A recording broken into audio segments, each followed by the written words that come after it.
وہ واپس بھی کرنے شروع کر دیے انہوں نے.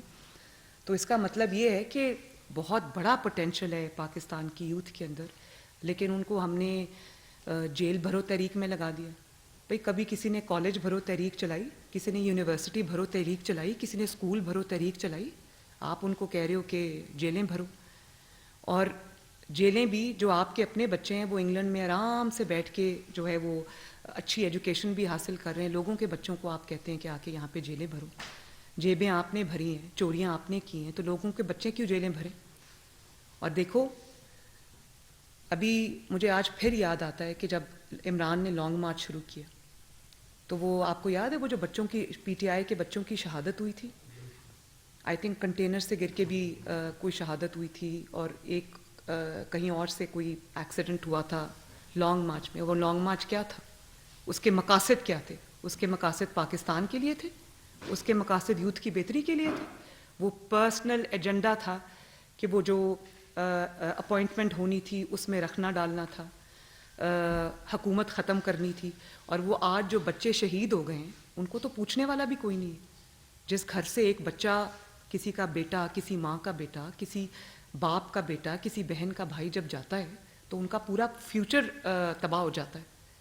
تو آپ نے اپنی سیاست چمکانے کے لیے بچوں کی جانیں لیں, اور کس لیے؟ کوئی نیشنل کاز نہیں تھا آپ کا. پھر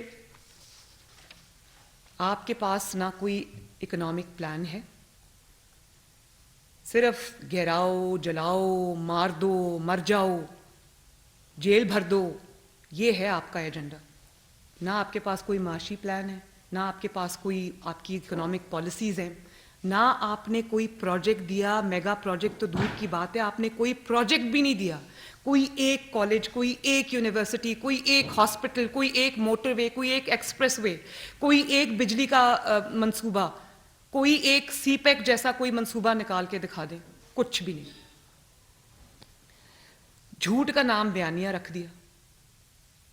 سوشل میڈیا کے نام پر آپ لوگوں کی عزتیں اچھالنے کی کیمپینز چلاتے, اور سوشل میڈیا پہ ہمیں بھی مقابلہ کرنا پڑتا ہے. مجھے بہت تکلیف ہوتی ہے جب ہمیں وہ مقابلہ کرنا پڑتا ہے. ہمارے پاس تو سچی باتیں کرنے کے لیے آپ نے جھوٹ کا نام بیانیہ رکھا ہوا ہے آج کل, اور بہت افسوسناک ڈیولپمنٹ ہے. میں آج آپ سب کے تھرو پاکستان کی یوتھ سے مخاطب ہوں. یہ بہت ہی افسوسناک ڈیولپمنٹ ہے کہ پرفارمنس کی جگہ جو ہے وہ نیگیٹو پالیٹکس نے لے لی. جو نیشنل نیریٹو ہونا چاہیے, قومی بیانیہ ہونا چاہیے, اس کی جگہ جھوٹ کے بیانیے نے لے لی. اور ان سب چیزوں نے پرفارمنس کو بھی ریپلیس کر دیا, اور جو کنسٹرکٹیو پالیٹکس تھی اس کو بھی ریپلیس کر دیا. آج آپ مجھے بتائیں پاکستان کا معاشی طور پہ پاکستان کا کیا حال ہے؟ اکانومی آپ کی اسٹیبلائز نہیں ہو رہی. اور آپ یہ دیکھو کہ آپ کو اس وقت ترقی کے نیریٹو کی ضرورت ہے, قوم کو جوڑنے کی ضرورت ہے, ایک پیج پہ آنے کی ضرورت ہے. آپ ان کو تقسیم کر رہے ہیں. پاکستان کو اس وقت بیانیوں کی ضرورت نہیں, پاکستان کو اس وقت پرفارمنس کی ضرورت ہے. انڈیا کو آپ دیکھیں, ہمارا پڑوسی ملک ہے, بنگلور میں آئی ٹی ریولوشن آیا ہوا ہے, انہوں نے سلیکان ویلی کو کاپی کیا ہے, اور ہم کیا کر رہے ہیں؟ اتنا آپ دیکھیں جو پاکستان کے معاشی حالات ہیں نا. نواز شریف صاحب نے تو جب سی پیک شروع کیا اس میں اس کی وجہ سے اتنے پروجیکٹس آئے, پروجیکٹس کی وجہ سے اتنی نوکریوں کے دروازے کھلے, تو وہ تو 1 کروڑ نوکریوں کا جھانسا دیکھ کے فرار ہو گیا. اس نے تو لوگوں کو یوتھ کے نام پہ بے وقوف بنایا. تو میں سمجھتی ہوں اس چیز کو یہاں پر آج ختم ہونا چاہیے. ہمیں بھی جو آئی ٹی ریولوشن پوری دنیا میں آیا ہے ہمیں اس کو پاکستان میں لانا چاہیے, اس کو امپلیمنٹ کرنا چاہیے. ای کامرس کو ہمیں, کیونکہ نوکریاں اب جو ہماری فالٹرنگ اکانومی اس وقت ہم نوکریاں جنریٹ نہیں کر سکتے, لیکن اپنے گھر میں بیٹھے اپنے لیپ ٹاپس پہ, اپنے کمپیوٹرز پہ لوگ بیٹھ کے, بچے جو ہیں وہ بہت کما سکتے ہیں. 1000 $2,000 $2 مہینے کے بیٹھ کے کما سکتے ہیں. ان لوگوں کو وہ ٹیکنیکل ایکسپرٹیز دینا, ان لوگوں کی ہینڈ ہولڈنگ کرنا, ان لوگوں کی ٹریننگز کرنا, یہ ہمارا مقصد ہونا چاہیے. اور جو سیاست اس کا بھی حال دیکھ لیں. مطلب ذہنی مریضوں کی ایک سیاست شروع کر دی ہے. قوم کو بھی, خود تو ذہنی مریض تھے, قوم کو بھی ذہنی مریض بنانے کی پوری کوشش ہو رہی ہے. پہلے اب کل میں ٹی وی دیکھ رہی تھی, جب سے یہ گورنمنٹ یہ ووٹ آف نو کانفیڈنس ان کو لگا کہ کامیاب ہوگا تو جی یو ایس نے امریکہ نے ہمارے خلاف سازش کر دی، امریکہ رجیم چینج سازش ہو گئی جی، اور امریکہ ڈونلڈ لو نے ہمارے خلاف سازش کر دی، وہ سائفر آ گیا اچانک کہیں سے۔ میں تو اس وقت بھی کہا تھا کہ یہ سائفر فراڈ کے سوا کچھ نہیں، میری پرانی تقریریں، اسپیچز، میڈیا ٹاکس اٹھا کے دیکھ لیں، مجھے تو پتا تھا جھوٹا بندہ کبھی سچ بول ہی نہیں سکتا۔ تو بڑا ہم نے پچھلے کئی ماہ میں سنا کہ ہم کوئی غلام ہیں، ہم کوئی ذہنی غلام ہیں، غلامی نامنظور، امپورٹڈ حکومت، سائفر، حقیقی آزادی اور ایبسلوٹلی ناٹ، امر بالمعروف۔ تو آج میں پوچھ سکتی ہوں کہ وہ حقیقی آزادی کا کیا ہوا؟ وہ امر بالمعروف کی جو کیمپین، قرآن پاک کی ایک آیت کی آپ نے ایک جھوٹ پہ بیسڈ کیمپین چلائی، اس کا کیا ہوا؟ غلامی نامنظور کے نعرے کا کیا ہوا؟ اور آج آپ لوگوں کو آسان زبان میں بتائیں، قوم کو، یوتھ کو بتائیں جن کو آپ نے گمراہ کرنے کی کوشش کی ہے، اردو میں بتائیں کہ آپ نے جھوٹ بولا تھا، آپ نے دھوکہ دیا تھا لوگوں کو۔ اور آپ دیکھیں کہ صرف یہ امریکہ والی بات انہوں نے نہیں کی، انہوں نے جو پاکستان کی فارن پالیسی ہے، پاکستان کے ریلیشنز ہیں مہذب ملکوں کے ساتھ، اس کو انہوں نے جیپڈی میں ڈال دیا، اس کو انہوں نے خطرے میں ڈال دیا، صرف اس لیے کہ آپ نے اس وقت عوام کو کوئی بات بتانی تھی کہ میرے خلاف تو سازش ہو گئی۔ اور وہ جو جلسوں میں خط لہراتے تھے کہ یہ سائفر ہے، وہ خط آپ نے کہا کہ میں نے سپریم کورٹ میں بھی بھیجا، کدھر گیا وہ بیانیہ؟ اس بیانیے کی نہ صرف موت ہوئی ہے بلکہ اس کی نماز جنازہ اور تدفین جو ہے وہ زمان پاک میں ہونی چاہیے، وہ جنازہ قوم کو پڑھ لینا چاہیے اس کے اوپر۔ پھر آپ نے پہلے ایک بیانیہ بنا دیا کہ ہم کوئی ذہنی غلام تو نہیں ہیں، یہ امپورٹڈ حکومت ہے، امریکہ نے میرے خلاف سازش کر دی، ڈونلڈ لو نے یہ کر دیا، وہ کر دیا۔ اس کے بعد آپ نے لابینگ فرمز، آپ کو پتہ چلا کہ آپ نے تو بہت بڑی غلطی کر دی ہے، تو آپ نے پھر لابینگ فرمز ہائر کی، امریکن ٹیلی ویژن کو اور انٹرنیشنل میڈیا کو انٹرویوز دینے شروع کیے۔ اس میں آپ نے کہا کہ مجھے تو نہیں نظر آ رہا کہ کوئی سازش ہوئی تھی میرے خلاف۔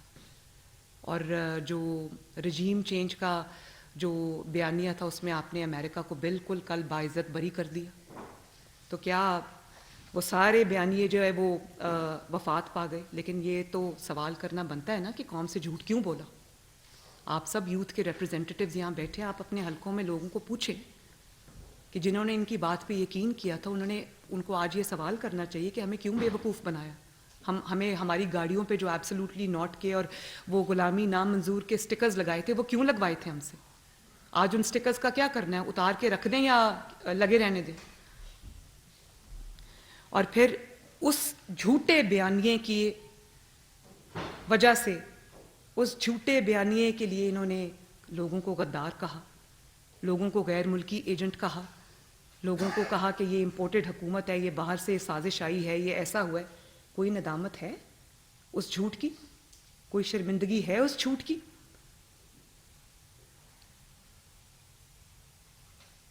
اور اگر آپ سمجھتے تھے، اگر آپ امریکہ کے خلاف نہیں تھے تو قوم کو کیوں بھڑکائے؟ کیوں پاکستان کے جو امریکہ کے ساتھ یا ویسٹ کے ساتھ جو ریلیشنز تھے ان کو آپ نے جیپرڈائز کیا؟ کیوں آپ نے ان کو خطرے میں ڈالا؟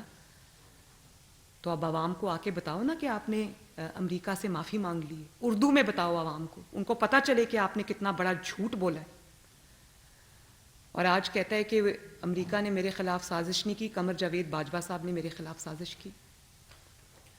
تو یہ وہی شخص ہے جو جب تک حکومت میں تھا کہتا تھا قمر جاوید باجوہ سے زیادہ کوئی جمہوری چیف عوامی سٹاف نہیں گزرا، قمر جاوید باجوہ صاحب نے جتنی میری حکومت کی مدد کی ہے کسی نے نہیں کی۔ اور یہ وہی شخص ہے نا جو آج کہہ رہا ہے کہ قمر جاوید باجوہ نے میری حکومت کو گھر بھیجا۔ وہ جب اس کو پتہ چلا کہ میری حکومت ختم ہو رہی ہے تو تا حیات ایکسٹینشن دینے کے لیے ان کے پاس پہنچ گیا کہ آپ کو ایک دفعہ تو میں دے چکا ہوں ایکسٹینشن، دوسری دفعہ لے لیں۔ آپ سوچیں کہ وہ انسٹیٹیوشن کے ساتھ کیا کر رہا تھا، صرف اپنی حکومت بچانے کے لیے اس ملک کے ساتھ کیا کر رہا تھا، جس کو آج وہ میر جعفر کہہ رہا ہے، میر صادق کہہ رہا ہے، جانور کہہ رہا ہے، جس کو یہ کہہ رہا ہے کہ اس نے میری حکومت گرائی۔ اس کو اس نے